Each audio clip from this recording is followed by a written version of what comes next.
Hi mga kaibigan, magandang araw. Welcome and welcome back dito po sa ating YouTube channel. My name is Mary Ann Bonbon. Kung bago lang po kayo dito sa ating YouTube channel, huwag kalimutang i-click ang subscribe button, pati na rin po ang notification bell para lagi kayong updated every time na may bago tayong upload. Sa video na ito mga kaibigan, pag-uusapan natin ang bagong update sa Messenger. So kung interesado po kayo na malaman kung ano po ang pinakabagong update dito sa Messenger, tara, simulan na natin ang video.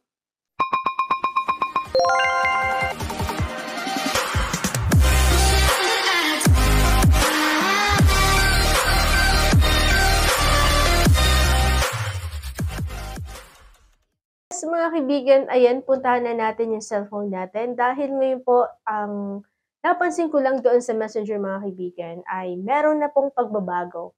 Kung hindi pa po ninyo nalalaman yung pagbabago na ito sa Messenger mga kaibigan, pwede nyo po tayong sundan. Okay? So, kasi mga kaibigan, ito napansin ko, dati-dati kapag nag-chat tayo sa Messenger, di ba hindi pa natin pwedeng i-edit, hindi pa natin siya pwedeng palitan. Let's say, nagkamali tayo sa isang words na tinype natin para i-chat natin doon sa ating kakilala, ay hindi natin siya pwedeng i-edit. So ngayon, pwede na natin siyang gawin sa pamamagitan po yan ng Messenger. Bagong update po ito mga kaibigan ng Messenger. Pero marami na rin ako nakikitang ganito na video tutorial sa mga Facebook at sa YouTube. So, or napanood mo na ang tutorial na to sa ibang mga content creator, pwede ka naman pong mag-skip. Okay? So, okay lang naman po na mag-skip kayo sa vlog natin. So, ano pa hinihintay natin? Tara, puntahan na natin ang ating cellphone. So, mga kaibigan, dito po tayo ngayon sa cellphone natin at makikita niyo po yan dyan sa screen ng inyo pong cellphone. Okay? So, puntahan na natin ang messenger natin.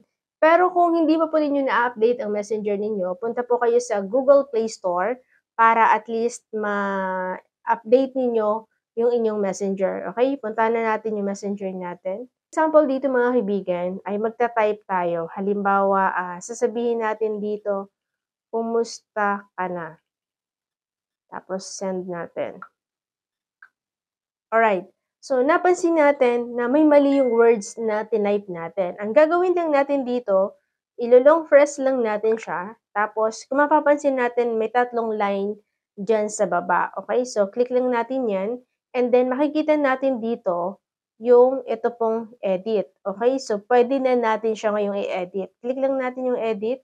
And then, pwede na natin siyang palitan. Okay? Halimbawa, itatype na natin siya. And then, kung makikita po natin dito sa gilid mga kaibigan, dito po sa gilid, makikita natin dyan, edited na. Okay? So, yun lang po. And sana ay nakatulong po sa inyo yung ating tutorial. Kung nakatulong man sa inyo mga kaibigan, huwag kalimutang i-click ang subscribe button. Pati na rin po ang notification bell para lagi po kayong updated every time na may bago tayong upload. Oops, mga kaibigan, sa mga gusto palang magpa-shoutout sa ating mga video na ina-upload, mag-type lang po kayo ng hashtag please shout out kasama po ang inyong pangalan at ang inyong pong lugar.